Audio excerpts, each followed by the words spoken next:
一班親友圍埋一齊，最好就食個團圓火鍋啦！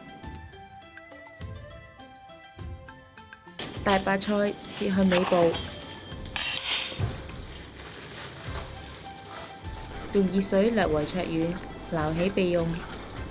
甘筍、淮山洗乾淨，去皮切條。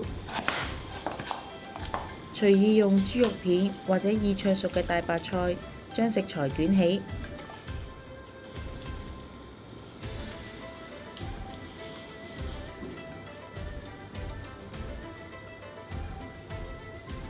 切半後，整齊排列喺電鍋中。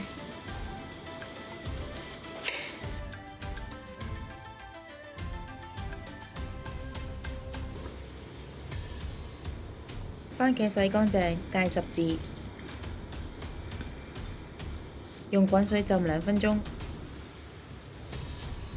撕去外皮後切碎。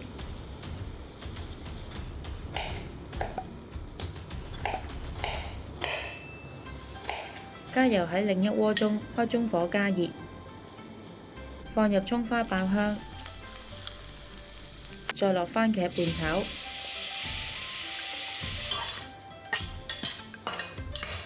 加1茶匙嘅鹽，將番茄炒勻，然後加入熱水煮滾，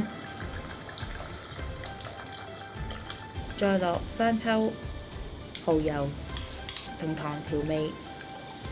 將番茄上湯倒入電煎鍋中，調校電鍋嘅溫度去到最高230度，煮滾後就可以即時享用啦。